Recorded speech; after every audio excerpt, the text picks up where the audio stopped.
नमस्कार everyone, welcome to Anmol sir chemistry classes. कैसे हो सब? आई होप मजेदार होगे।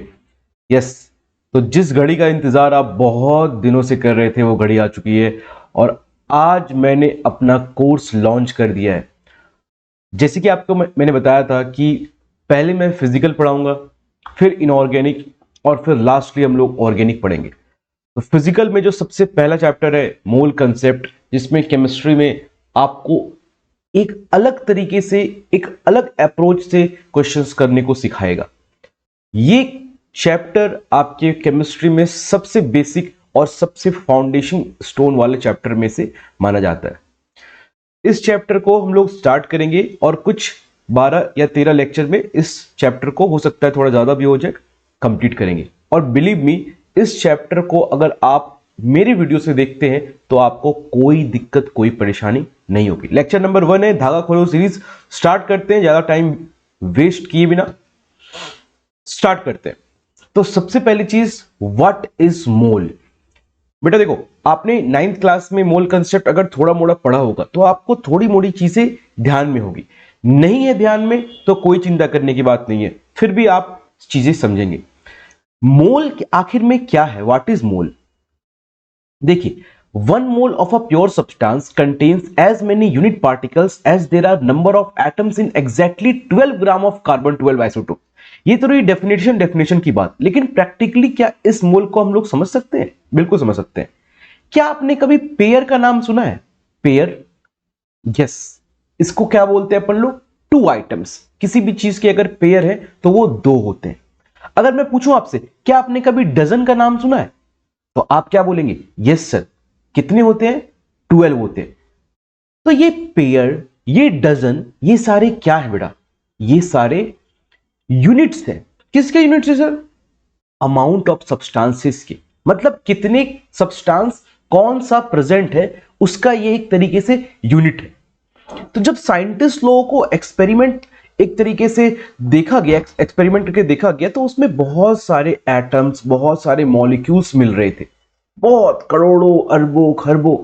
तो ये पेयर, डजन या नॉर्मल नंबर में रिप्रेजेंट करने में बहुत दिक्कत हो रही थी। तो साइंटिस्ट लोगों ने सोचा क्यों ना एक ऐसा यूनिट को ही डिस्कवर कर लिया जाए जो कि हमारे वे ऑफ रिप्रेजेंटेशन को इजी कर दिया जाए।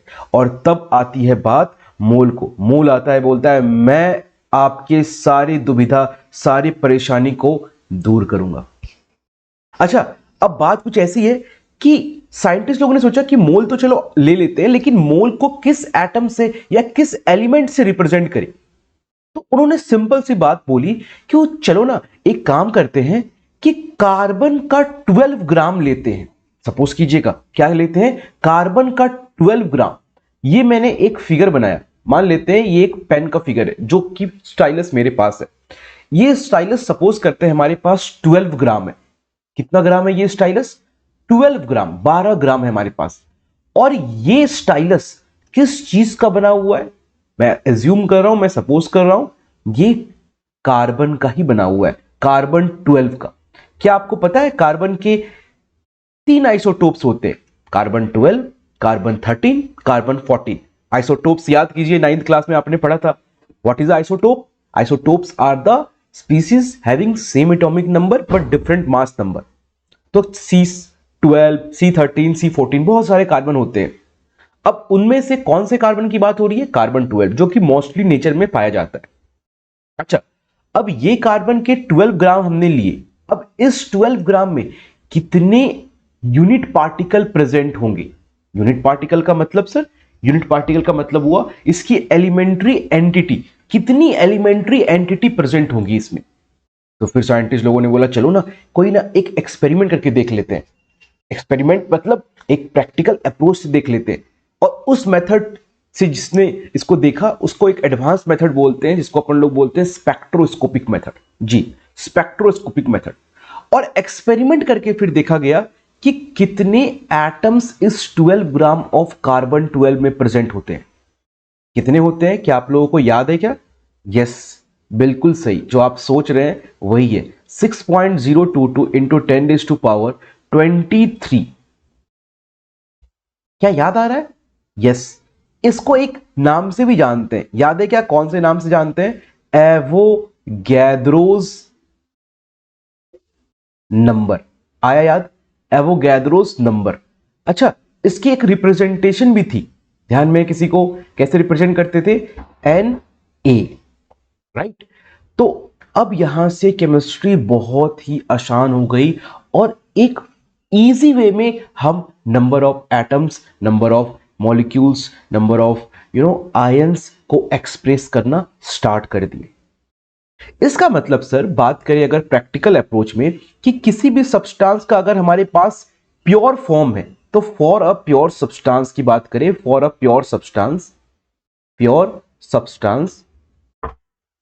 कि अगर उसका हमारे पास 1 मोल है, सपोज करें उसका 1 मोल है, 1 मोल है, तो उसकी वैल्यू किसके बराबर होगी?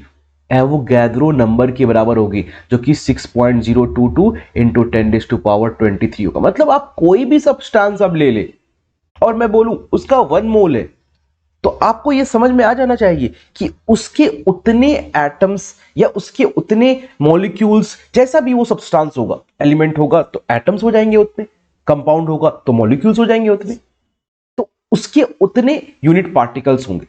एग्जाम्पल से समझिए, try to understand with example. क्या है एग्जाम्पल सर? एग्जाम्पल फर्स्ट, अगर मैं बोलूं मेरे पास 1 मोल ऑफ आयरन है। आयरन समझते हैं आप? समझते हैं आयरन क्या होता है? लोहा, मेटल। तो अब मैं पूछूं इस 1 मोल ऑफ आयरन में कितने एटम्स होंगे, तो आप क्या बोलेंगे सर? 6.022 इंटू 10⁻23 क्या होंगे बेटा? एटम्स। क्यों एटम्स? क्योंकि सर आयरन एक एलिमेंट है और एलिमेंट किससे मिलकर बना हुआ होता है? एटम से, बचपन में पढ़ा था। अच्छा, एग्जाम्पल नंबर 2 देखो, मैं पूछूं 1 मोल ऑफ सोडियम। बताओ, सोडियम मतलब Na, है ना? तो अब सोडियम की बात करें तो एक मेटल है, और मेटल है तो एलिमेंट है, तो इसमें भी अगर कितने एटम्स होंगे, तो आप क्या बोलोगे? 6.022 इंटू 10⁻23 एटम्स होंगे सर। लेकिन मैं पूछूं, बताओ मेरे को, 1 मोल ऑफ वाटर, अगर मेरे पास 1 मोल ऑफ वाटर है, तो बताओ वाटर का फॉर्मूला क्या होता है? Sir H2O। अब मैं पूछूं इसमें कि कितने मॉलिक्यूल्स होंगे, तो आप क्या बोलेंगे? सर इसमें एटम्स तो एक तरीके से बोल सकते हैं, जो मैं आपको बताऊंगा, लेकिन पहले मॉलिक्यूल्स बताएंगे आप, क्योंकि वाटर में 2 डिफरेंट एलिमेंट्स हैं। कौन कौन से? हाइड्रोजन और ऑक्सीजन। अब दोनों मिलकर एक पर्टिकुलर बॉन्ड में कनेक्टेड है, तो इस वजह से इसमें आप बोलेंगे 6.022 इंटू 10⁻23, क्या आप बोलेंगे बेटा? मॉलिक्यूल्स। क्योंकि वाटर इज अ कंपाउंड। नहीं, मैं पूछूं कि मेरे को बताओ कि कितने एटम्स होंगे इसमें, मॉलिक्यूल्स नहीं, एटम्स ही बताओ, तो आप क्या बोलेंगे? सर देखो, 2 हाइड्रोजन 1 ऑक्सीजन, तो टोटल एटम कितने हो गए? टोटल एटम कितने हो गए? 3। तो आप क्या बोलेंगे? 3Na atoms. 3Na atoms. ये Na कहां से आ गया? एवोगैड्रो नंबर, शॉर्ट फॉर्म में रिप्रेजेंट कर रहा हूं। और ये कौन से atom? Total atom, total atoms. अच्छा, मैं बोलूं कि नहीं, मेरे को बताओ कितने हाइड्रोजन के एटम, हां, तो आप क्या बोलेंगे? Sir 2Na H atoms. मैं बोलूं नहीं, मेरे को ऑक्सीजन का बताओ, तो आप क्या बोलेंगे? 1Na O atoms. I hope आपको चीजें समझ में आ रही होगी। अच्छा, एक और एग्जाम्पल लिया जाए, एग्जाम्पल नंबर 4, इससे आपका सारा कंसेप्ट क्लियर हो जाएगा। समझिए एग्जाम्पल नंबर 4, मैं बोलूं 1 मोल ऑफ यूरिया। यूरिया का फॉर्मूला किसी को याद है क्या? याद है क्या? बताओ। NH2CO NH2, याद आ गया क्या? Very good. तो बोलो इसमें कितने मॉलिक्यूल्स होंगे? पहली बात बताओ, मॉलिक्यूल्स होंगे कि एटम्स होंगे? बता ही दिया मैंने, कितने मॉलिक्यूल्स होंगे। क्यों? क्योंकि यूरिया एक कंपाउंड है। तो इसमें आप क्या लिखोगे बेटा? बताओ। सर इसमें Na क्या होंगे? मॉलिक्यूल्स होंगे। किसके होंगे एनी मॉलिक्यूल्स? यूरिया के ही होंगे, जाहिर सी बात है। अच्छा मैं पूछूं इसमें कितने एटम्स होंगे बताओ, टोटल एटम्स। तो आप क्या बोलोगे? सर काउंट कर लेते हैं। देखो नाइट्रोजन का 1, हाइड्रोजन का 2, 3, 4, 5, 6, 7, 8, मतलब 8 Na total atoms. Total atoms हो जाएंगे 8 Na। अच्छा मैं पूछूं बताओ मेरे को नाइट्रोजन के कितने एटम्स? तो आप बोलोगे सर आप तो बहुत स्मार्ट हो चुके हो। Sir 2 Na nitrogen atoms. आ रही बात समझ में? सिंपल सी चीज है। अच्छा मैं पूछूं बताओ कितने हाइड्रोजन के एटम्स? तो आप बोलोगे सर 2 और 2 हाइड्रोजन, मतलब कितने हो गए? 4 NaH एटम्स। आई होप अब आपको चीजें समझ में आ रही होगी। और लास्टली पूछूं बताओ कितने ऑक्सीजन के एटम? तो आप बोलोगे सर NaO एटम्स। सिंपल सी चीज है। मतलब किसी भी सब्सटेंस के अगर 1 मोल दिए हुए हैं तो वो उसकी जो यूनिट पार्टिकल्स होंगी, यूनिट पार्टिकल्स मतलब जैसे एलिमेंट की यूनिट पार्टिकल्स एटम और कंपाउंड के यूनिट पार्टिकल्स मॉलिक्यूल। तो यहां पर देखो यूरिया एक क्या है? कंपाउंड है। तो कंपाउंड है तो इसकी यूनिट पार्टिकल्स मॉलिक्यूल हो जाएंगे और उतने ही मॉलिक्यूल्स हो जाएंगे। अच्छा मैं बोलो 2 मोल में कितने होंगे? तो आप बोलोगे सर 2 Na मॉलिक्यूल्स। 3 मोल में कितने होंगे? 3 Na मॉलिक्यूल्स। एकदम सिंपल है, एकदम सिंपल है। अब आई टाइम जिसमें हम लोग फॉर्मूला को डिराइव करेंगे, वो घड़ी आ गई। अब आपने बचपन में पढ़ा होगा अगर, तो फॉर्मूला आपको बताया गया था कि रट लो फॉर्मूला, लेकिन मैं यहां पर आपको फॉर्मूला डिराइव करके भी बताऊंगा कि वो फॉर्मूला कहां से आया। तो सबसे पहला फॉर्मूला मैं लिखने जा रहा हूं मोल कंसेप्ट का, नंबर ऑफ मोल्स फाइंड करने का। तो याद करो नंबर ऑफ मोल्स का फर्स्ट फॉर्मूला क्या था हमारा? याद है किसी को? क्या याद है क्या? Number of particles, number of particles upon Na बोले तो एवोगैड्रो नंबर। ये पहला फॉर्मूला है जो आपको याद रखना है। और ये फॉर्मूला कहां से आया सर? मैं एक बार के लिए आपको डिराइव करा देता हूं प्रूफ। देखो ये फॉर्मूला कहां से आया कि अगर बातें करें कि हमारे पास सपोज कर लेते हैं कि Na पार्टिकल्स है किसी के, Na पार्टिकल्स है किसी के। देखो कंसेप्ट बनाना, थ्योरी पढ़ना इज डिफरेंट थिंग, क्वेश्चन लगाना इज डिफरेंट थिंग। इंपॉर्टेंट ये है कि आप कितने ज्यादा प्रैक्टिस क्वेश्चंस करें, और मैंने क्वेश्चंस भी इसमें भर भर के डाले। तो आप बस बने रहिए सीरीज में, आपको बहुत अच्छी से चीजें समझ में आएगी। पेन और पेपर लेके बैठिए, नोट्स साथ में बनाइए, नोट्स खुद की हैंडराइटिंग में बनाइए। खुद की हैंडराइटिंग की जो नोट्स होती है सबसे बेस्ट होती है। बताइए अगर मेरे पास Na पार्टिकल्स है तो उसमें कितने मोल्स होंगे? कॉमन सेंस सोच के बताइए आराम से, कितने मोल्स होंगे? Na पार्टिकल्स है तो कितने मोल्स? 1 मोल, मतलब 1 मोल होंगे उसमें। अच्छा मैं बोलूं कि लो कुछ पार्टिकल्स अपने हाथों में लो, मैंने दिया कि लो पार्टिकल, अब बताओ कितने मोल तुम्हारे पास? मैं फॉर्मूला डिराइव कर रहा हूं, एक मिनट आप पेशेंसली सुने, आपको समझ में आ जाएगा। Na पार्टिकल में 1 मोल, तो मैं पूछूं एक पार्टिकल में कितने मोल? चलो पहले एक पार्टिकल का निकाल लेते हैं। एक पार्टिकल में कितने मोल? तो आप क्या बोलेंगे? सर देसी मेथड, इसको मैं बोलता हूं देसी मेथड, यूनिटरी मेथड को बोलता हूं देसी मेथड। 2 रुपए में 10 पेन, तो 1 रुपए में कितने पेन? 5 पेन। कैसे निकाला? 10/2। तो वही चीज यहां पर क्या हो जाएगा? 1/Na। क्या क्या बोलिए? मोल। वेरी गुड, इतने मोल हो जाएंगे एक पार्टिकल में। और मैंने आपको बोला कि लो कुछ पार्टिकल, एक्स पार्टिकल लो, एक्स पार्टिकल,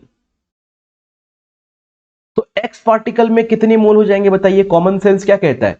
अगर 2 रुपए में 10 पेन, तो 3 रुपए में कितने पेन? तो आप पहले एक पेन का दाम निकालिएगा। एक पेन में 1 रुपए में, बेसिकली 1 रुपए में 5 पेन, और फिर 3 रुपए में 15 पेन। आपने मल्टीप्लाई किया, वही चीज यहां पर होगी 1/Na। ये तो पहले से था, इनटू क्या हो जाएगा? x, मतलब कहीं ना कहीं ये हो जाएगा x/Na। क्या? मोल। x/Na मोल। और देखिए मैंने फॉर्मूला में भी यही लिखा है, number of moles equals to number of particles upon Na। Na मतलब एवोगैड्रो नंबर और नंबर ऑफ पार्टिकल जो आपको दिया गया है क्वेश्चन में, जो कि हमने यहां पर x माना था। आई होप आपको फॉर्मूला समझ में आ गया होगा। चलिए तो उद्घाटन किया जाए। पहला क्वेश्चन आपके स्क्रीन पर, आप पहले क्या करेंगे, पॉज कर लेंगे वीडियो और उसको सॉल्व करने की कोशिश करेंगे खुद से। मैं अगर टाइम दूंगा आपको तो वो वीडियो बहुत लंबा हो जाएगा, है ना। आप पॉज कीजिए और वीडियो को इस वीडियो को पॉज कीजिए और क्वेश्चन को सॉल्व कीजिए, ठीक है। चलिए सॉल्व किया जाए इस क्वेश्चन को। क्या आएगा इस क्वेश्चन का आंसर, देखते हैं। From 1 mole sample of iron if 18.066 into 10 की power 22 atoms are removed then remaining number of moles will be। चलिए देखो हमारे पास 1 मोल है, एकदम आराम से समझेंगे। 1 मोल है सैंपल, किसका है, आयरन का, उससे फर्क नहीं पड़ता अभी, क्योंकि आपको आयरन से भी कोई मतलब नहीं है, एक तरीके से आपको 1 मोल उसका दिया हुआ है। अच्छा इससे देखिए साफ साफ लिखा हुआ है कि इतने एटम्स को रिमूव किया गया है। तो रिमूव करने का मतलब क्या, सब्ट्रैक्ट किया गया है। तो 18.066 इंटू 10 की पावर 22 एटम्स, ये हमारे क्या है, एटम्स, इतने एटम्स को रिमूव किया गया है। अब बताइए कॉमन सेंस क्या कहता है कि अगर मैं बोलूं आयरन, आयरन क्या है, एक एलिमेंट, एलिमेंट की यूनिट पार्टिकल्स, एलिमेंट की यूनिट पार्टिकल्स, एलिमेंट की यूनिट पार्टिकल्स एटम।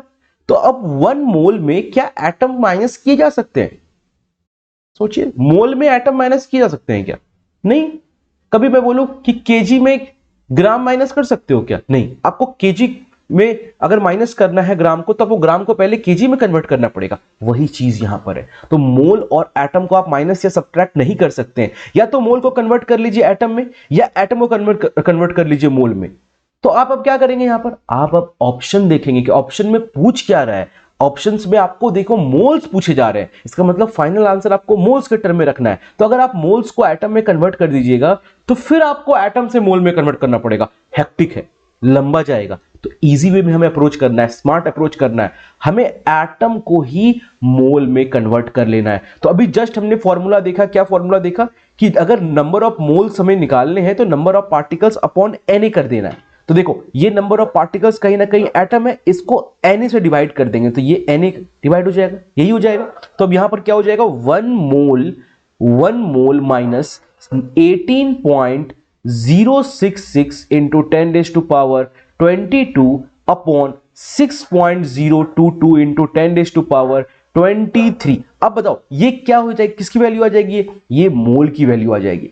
अब देखिए कैलकुलेशन सिंपल है, फिजिकल केमिस्ट्री है तो कैलकुलेशन तो करना पड़ेगा, लेकिन कैलकुलेशन आपको मैं ऐसे तरीके से बताऊंगा, हर एक क्वेश्चन बनेंगे, चिंता करने की जरूरत नहीं है एकदम। देखो ये ध्यान से, ये कितने टाइम्स में कट रहा है, ये कट रहा है 3 टाइम्स में। अच्छा क्या बचपन में पढ़ा था, a to the power m upon a to the power n, पढ़ा था क्या, यस। तो ये क्या होता है, a to the power m minus n, यही तो होता है मैथमेटिक्स में। तो देखो यहां पर क्या है, 10 की पावर 22 अपॉन 10 की पावर 23, तो ये क्या हो जाएगा, 10 की पावर 22 माइनस 10 की पावर 23, कहीं ना कहीं 10 की पावर 22 माइनस 23, तो कितना हो रहा है, 10 की पावर -1, मतलब 3 अपॉन 1 माइनस क्या हो रहा है, 3 अपॉन 10, यही तो हुआ, 3 अपॉन 10 ही तो हुआ। अच्छा 3 अपॉन 10 को क्या बोल सकते हैं अपन लोग, 3 अपॉन 10 को क्या बोल सकते हैं, 0.3, और 1 माइनस 0.3 की वैल्यू कितनी होती है, 0.7। इसका मतलब इसका आंसर जाएगा डी। आई होप आपको समझ में आ गया होगा कैसे हो। चलिए आगे बढ़ते हैं, next question, the total number of atoms in 5 moles of C6H12O6। अब कितने एटम्स है टोटल C6H12O6 में, पॉज करके अपना बनाने की कोशिश कीजिए। ओके तो 5 मोल ऑफ C6H12O6 है, कॉमन सेंस एकदम सोचेंगे। तो बताओ मेरे को, पहले आप यूनिटरी मेथड सोचेंगे, और यूनिटरी मेथड से आसान मेथड पूरे मोल कंसेप्ट में नहीं है, ये मैं आपको बता देता हूं, दावा करता हूं यूनिटरी मेथड अगर आपको समझ में आ गया तो आपको बहुत अच्छे से क्वेश्चन बन जाएंगे। बताओ किसी भी सब्सटेंस का अगर 1 मोल है, किसी भी सब्सटेंस का अगर हमारे पास 1 मोल है तो उसमें कितने एटम्स, Na। लेकिन यहां पर C6H12O6 एक कंपाउंड है, और कंपाउंड की एलिमेंट्री एंटिटी क्या होती है, मॉलिक्यूल। तो 1 मोल ऑफ अगर हमारे पास ये C6H12O6 है तो इसके क्या होंगे हमारे पास, Na मॉलिक्यूल्स होंगे। Common sense. अच्छा, अगर मेरे को एटम्स के तौर पे लिखना है तो अभी सीखा था हमने यूरिया वाला कंसेप्ट में, एटम के तौर पे लिखना है तो सर ऐड कर लो, 6 + 12 + 6 कितना हुआ 24, मतलब 24 Na क्या बोलिए एटम्स। अच्छा, मैं बोलूं मेरे पास अब 5 मोल है भाई, हाँ मेरे पास 5 मोल है, 1 मोल 2 मोल नहीं है, मेरे पास 5 मोल है, तो बोलो यूनिटरी मेथड लगेगा क्या, देसी मेथड लगेगा क्या, 24 × 5 क्या Na। अब बताओ 24 × 5 क्या हम लोग कर सकते हैं, बिल्कुल कर सकते हैं, तो कितना होता है 120 Na। आंसर इज सी कैलकाटा 120 Na। बोलो समझ में आ रही है चीजें क्या, बहुत शानदार, बहुत अच्छे तरीके से आप लोग सीख रहे हैं। आगे बढ़ते हैं, एक और क्वेश्चन करते हैं। Total number of neutrons in 5 moles of AP, एकदम बेसिक बिल्डिंग ब्लॉक्स है, इजी क्वेश्चन कराकर मैं आपको कॉन्फिडेंस दिला सकता हूं, लेकिन शुरू से अगर आप थोड़े से एडवांस लेवल अच्छे लेवल क्वेश्चन करेंगे, एक भी एग्जाम में क्वेश्चन गलत नहीं होगा, ये मेरा दावा है, आप बस बने रहिए। चलिए, the total number of neutrons in 5 moles of AP will be, neutrons निकालने। अब न्यूट्रॉन्स निकालने के लिए आपको कंसेप्ट पता होना चाहिए कि पहली बात कि आयरन, पॉज करके ट्राई कर सकते हैं आप पहले एक बार, है ना, you can pause it and you can try it. Iron, अगर आयरन को मैं रिप्रेजेंट करूं, कैसे रिप्रेजेंट करता हूं, Fe2656, याद है क्या 2656, आयरन के एटॉमिक नंबर कितना 56, मास नंबर कितना, सॉरी आयरन का एटॉमिक नंबर 26 और मास नंबर 56। तो अब अगर बातें किया जाए कि सर मास नंबर हमें और एटॉमिक नंबर याद रखना पड़ेगा क्या, यस, कुछ हैं जो आपको याद रखने पड़ेंगे, और आप एक बहुत प्रेस्टिजियस एग्जाम की तैयारी कर रहे हैं तो याद तो करना पड़ेगा, आपको याद करना पड़ेगा। बताइए नंबर ऑफ न्यूट्रॉन्स कैसे निकाला जा सकता है, थोड़ी सी मैं आपको यहां पर और इंटरेस्टिंग चीज बताता हूं, इससे आपके बेसिक कंसेप्ट क्लियर होंगे। बताओ ये नीचे वाले को क्या बोलते हैं हम लोग, एटॉमिक नंबर, और ऊपर वाले को क्या बोलते हैं, एटॉमिक मास या फिर मास नंबर, है ना, एटॉमिक मास या फिर मास नंबर, एटॉमिक मास या फिर मास नंबर हम लोग कह सकते हैं। अच्छा एक बात बताइए मेरे को कि इसको रिप्रेजेंट किससे करते हैं, Z से, इसको रिप्रेजेंट किससे करते हैं, A से। तो अगर मैं पूछूं कि किसी भी एलिमेंट का एटॉमिक नंबर 26 है, इसका मतलब क्या है, what is the meaning of this. आधे लोगों को तो ये पता नहीं कि एटॉमिक नंबर उतना है, तो उसका मतलब क्या है, उसका मतलब ये है कि उतने ही नंबर ऑफ प्रोटॉन्स प्रेजेंट है और उतने ही नंबर ऑफ इलेक्ट्रॉन्स प्रेजेंट है उसके एक एटम में। मतलब आयरन का अगर एक एटम होगा हमारे पास तो उसमें 26 प्रोटॉन होंगे, प्रोटॉन कहां पर बैठे हुए, बीच में न्यूक्लियस पे, और इलेक्ट्रॉन भी कितने होंगे 26 ही होंगे, 26 और 26, ठीक है। चलिए अब एक तरीके से आप बताइए मेरे को कि ये 56 का मतलब क्या हुआ, ये जो मास नंबर है, एटॉमिक मास कह रहे हैं, ये क्या होता है, ये होता है हमारा टोटल नंबर ऑफ न्यूक्लियस। तो जब हम लोग नंबर ऑफ न्यूट्रॉन्स निकालते हैं ना, नंबर ऑफ न्यूट्रॉन्स, तो हम लोग क्या कर लेते हैं, A - Z कर लेते हैं, ये फॉर्मूला ध्यान रखिएगा, learn this formula, A - Z कर लेते हैं। तो A कितना है 56 माइनस Z कितना है 26, वेरी गुड, तो ये कितना हो जाएगा 30। मतलब आयरन के एक एटम में 30 न्यूट्रॉन्स होंगे, आयरन के एक एटम में 26 इलेक्ट्रॉन होंगे, आयरन के एक एटम में 26 प्रोटॉन होंगे। आई होप समझ में आ गया, मतलब कि आपके पास अब 30 न्यूट्रॉन्स है, 30 क्या है न्यूट्रॉन्स है, एक एटम में 30 न्यूट्रॉन्स है। आप यहां पर साइड में थोड़ा सा लिख लीजिए, बस एक एटम में 30 न्यूट्रॉन्स है, एक एटम में, फिर से बोल रहा हूं एक एटम में। तो अब टोटल नंबर ऑफ न्यूट्रॉन्स कह रहा है 5 मोल्स ऑफ आयरन में, 5 मोल्स। तो बताइए एक मोल में, 1 मोल में कितने न्यूट्रॉन होंगे, कॉमन सेंस, एक मोल में कितने न्यूट्रॉन होंगे, मैंने एक एटम में नहीं बोला, एक मोल में। सर एक एटम में 30 न्यूट्रॉन्स, एक एटम में 30 न्यूट्रॉन्स, तो एक मोल एटम में, एक मोल एटम में कितना हो जाएगा 30 Na क्या न्यूट्रॉन्स, A30 Na न्यूट्रॉन्स हो जाएंगे। ठीक है, क्लियर है, सिंपल सी, एकदम सिंपल चीज है। तो अब मैं बताओ 5 मोल ऑफ आयरन में क्या हो जाएगा, 5 मोल्स ऑफ आयरन में क्या हो जाएगा, 30 इंटू 5 इंटू Na न्यूट्रॉन्स, है ना। और बोलो मल्टीप्लाई करके लिख सकते हैं क्या, तो 150 Na न्यूट्रॉन्स। सिंपल सी चीज है, आंसर सी फिर से कैलकाटा आएगा। आई होप आपको समझ में आ गया होगा। चलिए, अब एक लगाया है गांधी जी का फोटो, मैंने गांधी जी का फोटो लगाया है नोट, और नोट क्या करना है आपको, नोट में क्या ध्यान रखना है कि ग्राम एटम किसी भी सब्सटेंस का, अगर कहीं पर भी क्वेश्चन में ग्राम एटम लिखा हुआ है तो आप क्या समझेंगे कि वो मोल्स ऑफ एटम है। मतलब ग्राम हाइफन एटम लिखा हुआ है तो वो आप समझेंगे मोल्स ऑफ एटम। ये रिप्रेजेंटेशन है, तरीका है और इंपॉर्टेंट है, इसलिए नोट लगा रखा है मैंने।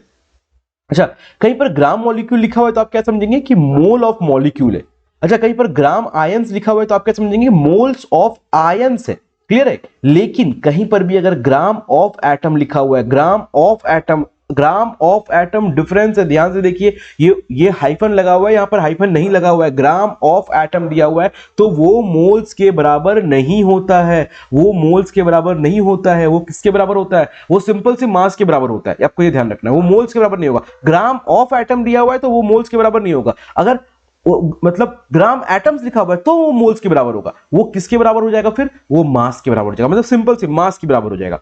ये आपको एक टर्मिनोलॉजी ध्यान रखना है। चलिए एक क्वेश्चन करते हैं। यहां पे एक क्वेश्चन दिया हुआ है, calculate total number of neutrons in 10 gram atom sample of deuterium. अरे याद है किसी को क्या ड्यूटेरियम क्या होता है, पॉज करके आप वीडियो ट्राई कर सकते हैं एक बार के लिए। ड्यूटेरियम क्या होता है, याद करो याद करो याद करो, जल्दी से याद करो।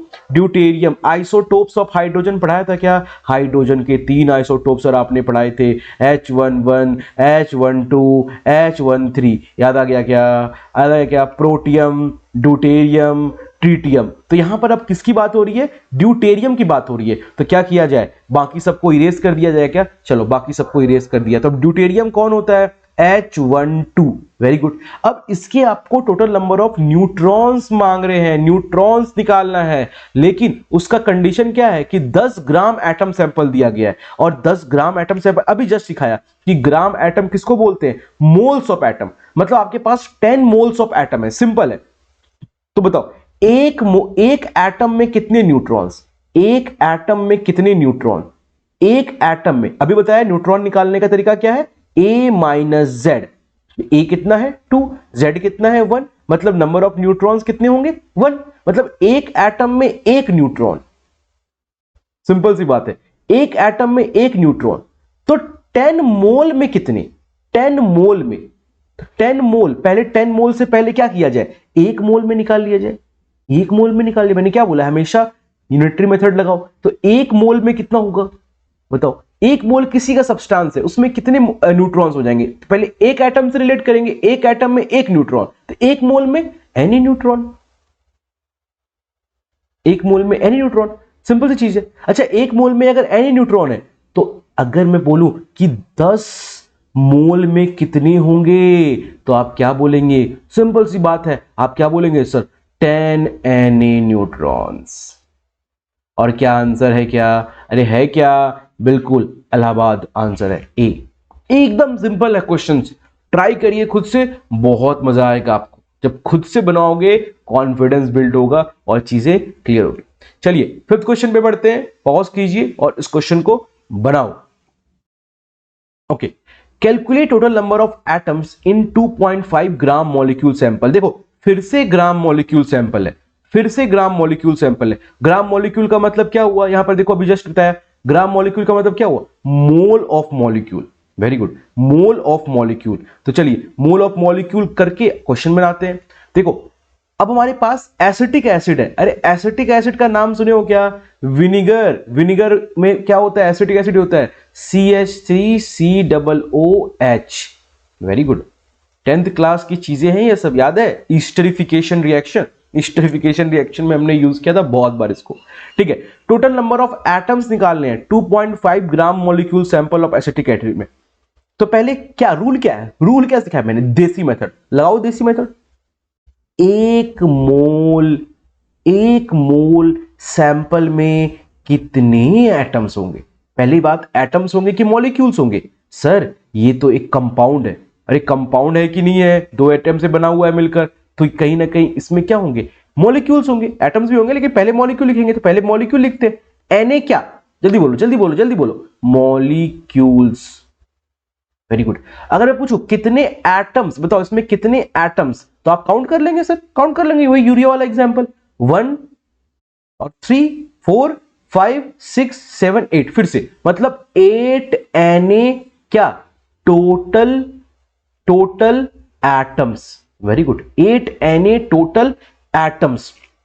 चलिए अब बताइए मेरे को कि अगर मैं पूछूं कि अगर मेरे पास अब 2.5 मोल है, 2.5 मोल है, क्योंकि 2.5 ग्राम मॉलिक्यूल सैंपल दिया हुआ है। अच्छा 2.5 ग्राम मॉलिक्यूल सैंपल दिया हुआ है।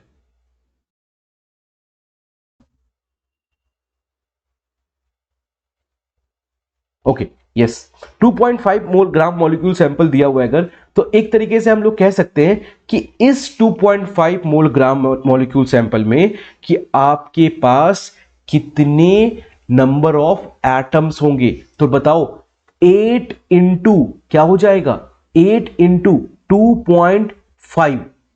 वेरी गुड, 8 इंटू 2.5 क्या, Na, टोटल बोलो एटम्स। अब यहां पर क्या आप मल्टीप्लाई करके लिख सकते हैं क्या, 8 2 16 और 16 फिर प्लस 4 कितना हो जाएगा, 20 Na, 20 Na। तो आंसर कौन सा जाएगा, बी जाएगा। वेरी गुड, आगे बढ़ा जाए क्या, जल्दी फटाफट जल्दी आगे करो, क्वेश्चन करते चलो। और क्वेश्चंस करने में आपको कतराई नहीं करना है, रुकना नहीं है, क्वेश्चंस करते चलना है। यस, नेक्स्ट टॉपिक की तरफ बढ़ते हैं, एटॉमिक मास। और ये टॉपिक अब यहां से थोड़ा सा अब ऐसा आपको लगेगा कि हाँ अब नई नई चीजें सीख रहे हैं, अभी तो बेसिक सीख रहे थे। तो आपको अगर ध्यान में हो, मैंने आपको बताया रखा है कभी कि एटॉमिक मास हम किसे बोलते हैं, याद है किसी को क्या, नहीं याद है तो कोई बात नहीं, रिवाइज करते हैं। देखो, it is defined for element. सबसे पहली चीज कि एटॉमिक मास किस चीज के लिए डिफाइंड होता है, ये डिफाइंड होता है एलिमेंट्स के लिए, एलिमेंट्स के लिए, एलिमेंट्स के लिए, एलिमेंट्स के लिए, मतलब एलिमेंट के लिए ही डिफाइंड एटॉमिक मास। तो एलिमेंट्स कौन होते हैं सर, पीरियोडिक टेबल में बहुत सारे एलिमेंट्स हैं, बहुत सारे एलिमेंट्स हैं पीरियोडिक टेबल में, है ना। और इसी एलिमेंट को हम एक नए मास से रिप्रेजेंट करते हैं। जैसे मान लो कि कोई भी सब्सटेंस का हमारे पास मास निकालना है, आपका अगर मैं वो मास निकालना है तो आपको क्या करूंगा, एक बार के लिए मैं उठाकर रख दूंगा वेइंग मशीन पे, तो आपका मास आ जाएगा। लेकिन एक तरीके से ऐसे भी है कि अलग अलग बॉडी पार्ट्स के मास निकाल लूं मैं और उसको ऐड कर दूं, वैसा भी हो सकता है, लेकिन वो थोड़ा सा इलॉजिकल बातें होंगी। उसी प्रकार यहां पर हम लोग एक मास को अगर निकाल रहे हैं तो एक दूसरे एलिमेंट के मास के रेफरेंस से निकालते हैं। मतलब सर ये क्या बोल रहे हो जी, इसीलिए इसको हम लोग रिलेटिव एटॉमिक मास बोलते हैं। सर दूसरा एलिमेंट कौन सा है इसमें, दूसरा एलिमेंट कौन सा एलिमेंट मास से निकालते हैं, तो अगर आपको ध्यान पे हो तो यहां पर हम लोग एक फॉर्मूला लिखते थे, जिस भी एलिमेंट का एटॉमिक मास हमें निकालना है उसको हम लोग क्या रखते थे, ऊपर में रखते थे, mass of one atom of the element, of the element upon 1/12 the mass of one atom of carbon 12। Sir ये क्या लिख दिया आपने, यस। अच्छा, रिलेटिव एटॉमिक मास क्यों बोलते हैं ये मैं आपको समझाना चाह रहा हूं। एटॉमिक मास, जो मास निकाला जाता है एटम का, किसी भी बेसिक एलिमेंट का, वो एक दूसरे एटम के मास के रिलेटिव में निकाला जाता है।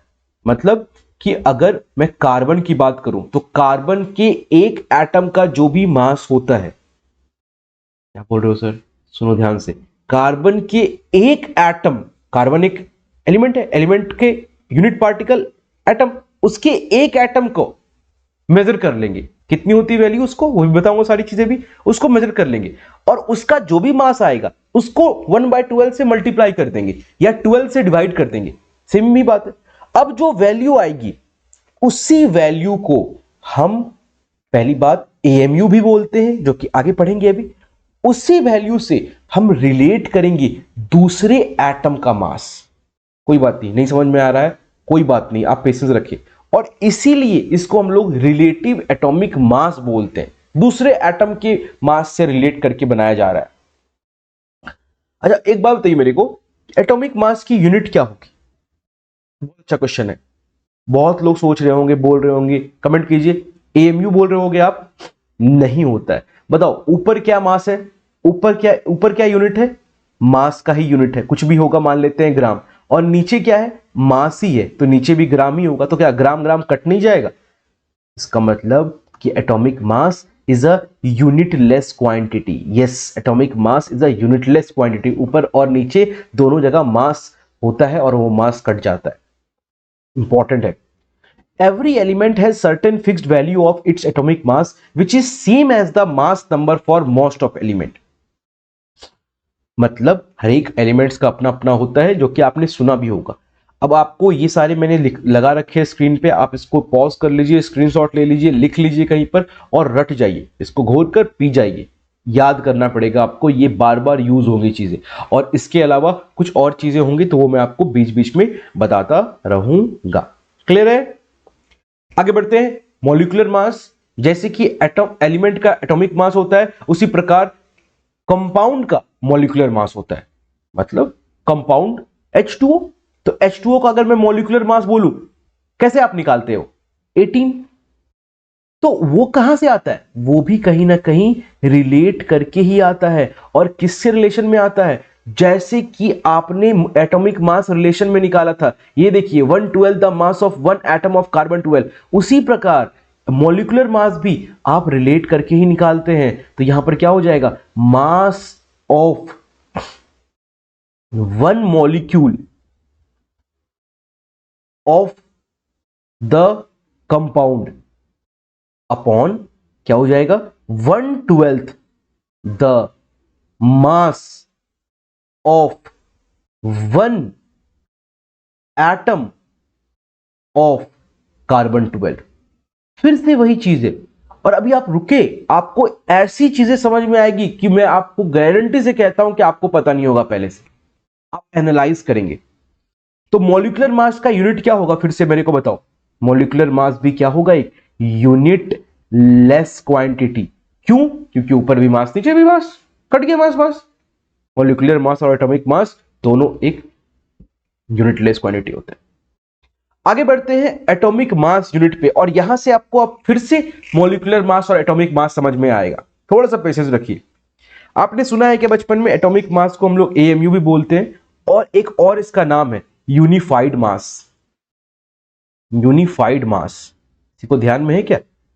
9th के एनसीईआरटी में लिखी हुई है यूनिफाइड मास। क्या होता है सर ये? It is just a unit of mass which is generally used to measure very very small quantity. बिल्कुल।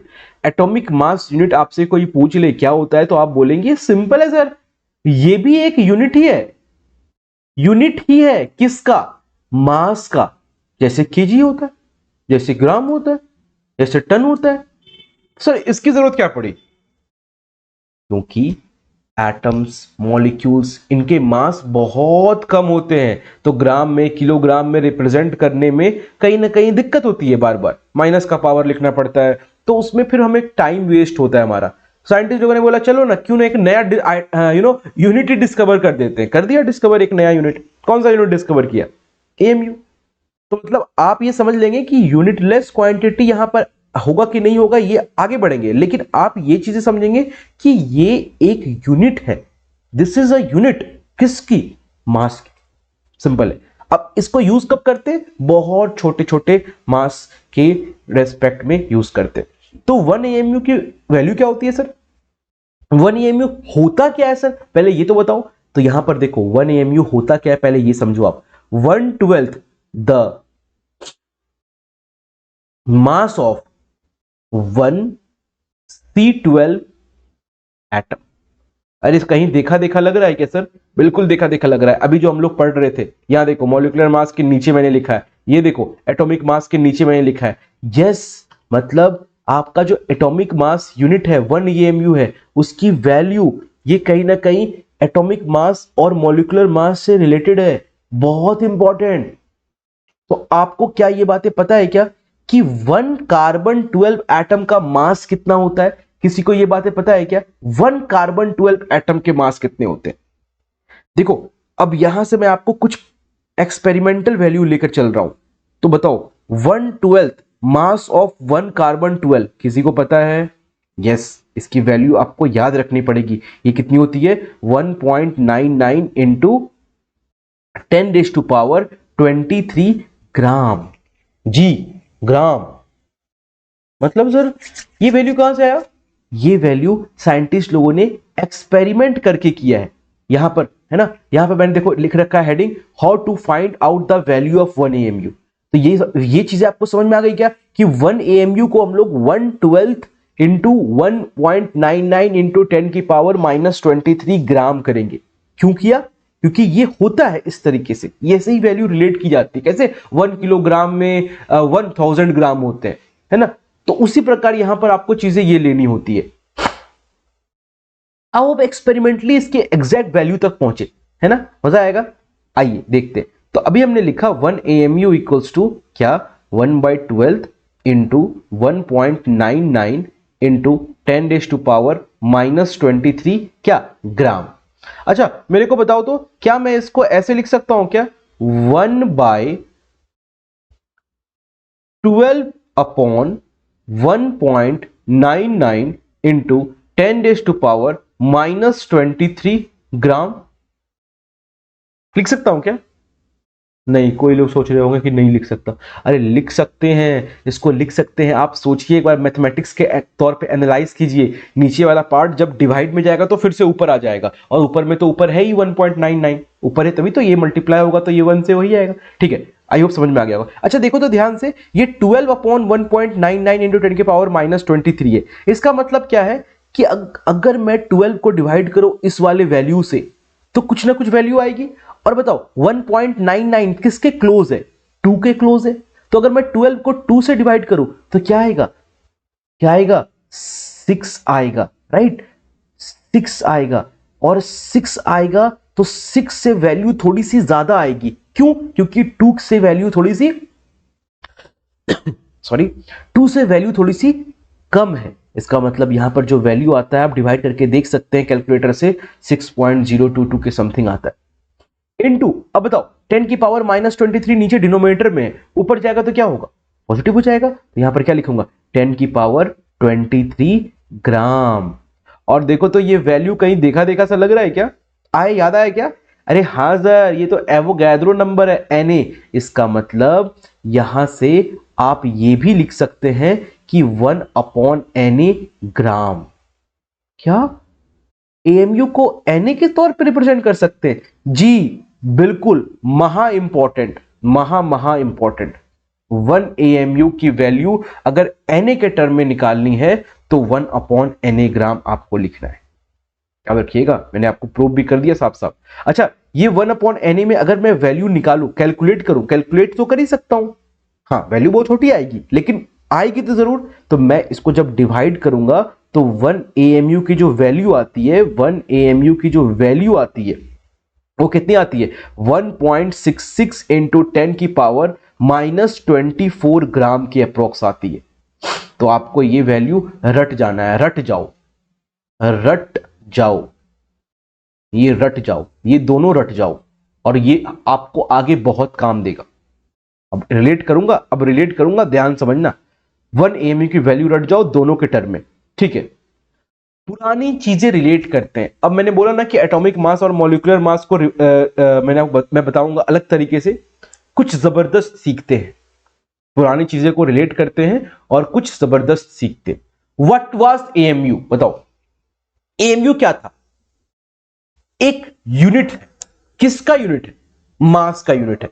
अब मास की अगर ये यूनिट है तो इसकी वैल्यू कुछ तो होगी सर। अभी हमने वैल्यू निकाला, बताओ क्या वैल्यू था? 1 AMU इक्वल्स टू 1.66 इंटू 10⁻⁻24 ग्राम। अरे सर, जैसे 1 kg इक्वल्स टू 1000 ग्राम होता है ना, 1 kg को 1000 ग्राम, उसी तरीके से 1 AMU इक्वल्स टू इतना ग्राम होता है। ये आपको मैंने बताया प्रूफ कैसे होता है। अच्छा अब बताओ मेरे को, एटॉमिक मास और मॉलिक्यूलर मास को फॉर्मूला में हम लोग क्या लिखते थे? ऊपर में क्या लिखते थे? इक्वल्स टू में, अगर आपको ध्यान में हो तो ऊपर में लिखते थे mass of mass of atom जिसका निकाल रहे हैं, या फिर मॉलिक्यूल, मास ऑफ एटम या फिर मॉलिक्यूल। और नीचे क्या लिखते थे, 1/12 the mass, 1/12 the mass of carbon 12, यही तो लिखते थे, सिंपल सी चीज है। और अभी बताओ 1/12 द मास ऑफ कार्बन 12, तो इस केस में 1/12 द मास ऑफ कार्बन 12, क्या इसी को हम लोग 1 AMU नहीं कहते हैं? इसी को तो 1 AMU नहीं कहते हैं, यहां देखो, इसी को तो 1 AMU कहते हैं। तो क्या बोलो, मैं यहां पर लिख सकता हूं कि यही सेम चीज जो एटॉमिक मास है, एटॉमिक मास है, एटॉमिक मास है हमारा, या फिर जो मोलिकुलर मास है, मोलिकुलर मास है, ये क्या हो जाएगा, ये हो जाएगा मास ऑफ एटम या मॉलिक्यूल। मतलब मास ऑफ एटम और मॉलिक्यूल मतलब वन है ना, मास ऑफ वन एटम और मॉलिक्यूल, एक की बात हो रही है। मास ऑफ, फिर से मास ऑफ वन एटम या फिर मॉलिक्यूल अपॉन, क्या लिख सकता हूं, 1 AMU। क्या मैं ये लिख सकता हूं क्या? बिल्कुल लिख सकता हूं। अच्छा, यहां से मैं अगर पूछूं, बताओ मेरे को, मास ऑफ वन एटम या फिर मॉलिक्यूल, ये क्या हो जाएगा, ये क्या हो जाएगा, एटॉमिक मास या फिर मॉलिकुलर मास इन AMU, एटॉमिक मास और मॉलिकुलर मास इन AMU। मतलब सर कहीं ना कहीं ये बातें हम सीख सकते हैं कि एटॉमिक मास और मॉलिकुलर मास को अगर AMU में रिप्रेजेंट कर दिया जाए, वही उस पर्टिकुलर एटम का एक्चुअल मास होता है। क्या बोल रहे हो सर, नहीं समझ पा रहे हैं? एग्जाम्पल समझो, गजब का कंसेप्ट सिखाने जा रहा हूं, गारंटी है। हीलियम, बताओ ये 4 क्या है हीलियम का, एटॉमिक नंबर या एटॉमिक मास? एटॉमिक मास है सर। तो अगर मैं पूछूं, बताओ हीलियम का एटॉमिक मास कितना है, what is the atomic mass of helium? Atomic mass of helium, atomic mass of helium, atomic mass of helium, क्या बोलेंगे आप? बोलिए, एटॉमिक मास ऑफ हीलियम क्या हो जाएगा? 4। Very good, atomic mass of helium क्या हो जाएगा? 4। इस केस में अगर बात करें तो बताइए कि अगर मैं बोलूं कि इसका क्या कोई यूनिट होगा क्या?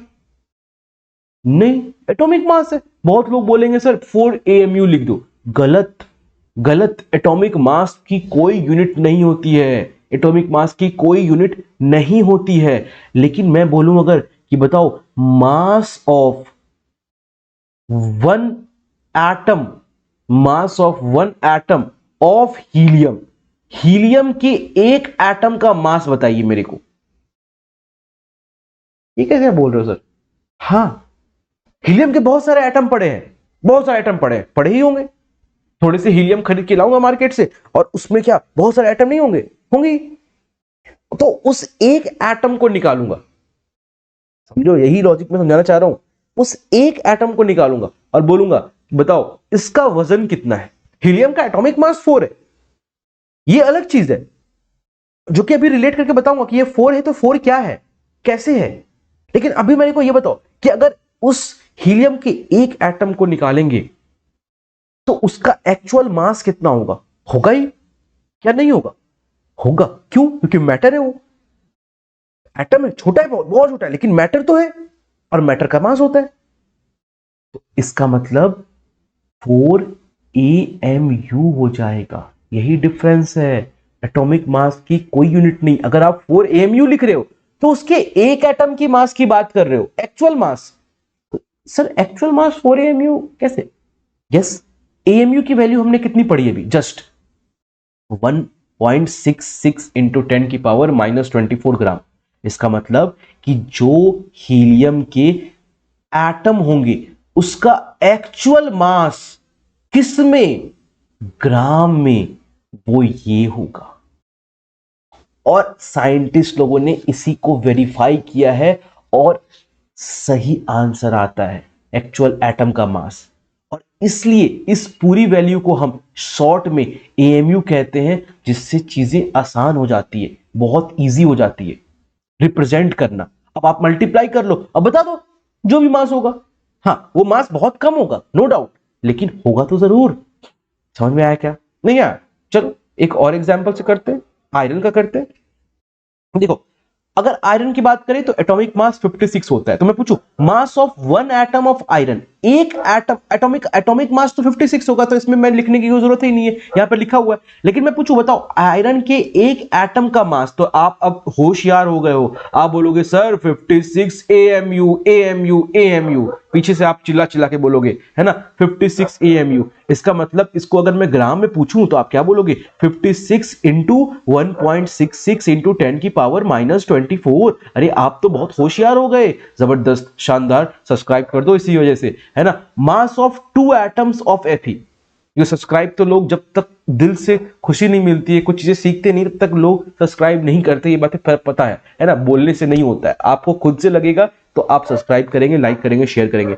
Mass of 2 atoms of Fe, 2 atom, अब एक एटम नहीं है, 2 एटम। एक पेन का दाम 10 ग्राम, तो 2 पेन का दाम 20 ग्राम, 3 पेन का दाम 30 ग्राम। तो उसी तरीके से मास ऑफ 2 एटम, एक एटम का मास हो गया इतना, तो 2 एटम का मास क्या हो जाएगा सर, 2 इंटू 56 AMU। अरे सही है सर, बहुत मजेदार कंसेप्ट है। तो 2 इंटू 56 कितना हो गया, 112 इंटू 1.66 इंटू 10 टू पावर -24 ग्राम। बहुत इजी। अच्छा सर मैं बोलूं 10 एटम का मास बताओ, 10 एटम के आयन का मास बताओ, क्या बोलोगे सर, 10 इंटू 56 AMU। सिंपल है सर, तो क्या हो जाएगा यहां पर 560 AMU, और AMU की वैल्यू हम लोग यहां पर लिख देंगे 1.66 इंटू 10 की पावर -24 ग्राम। समझ में आ रहा है क्या? अरे समझ में आ रहा है तो ठोको ताली और ठोको लाइक, जो भी चीजें होती है सारी चीजें कर दो।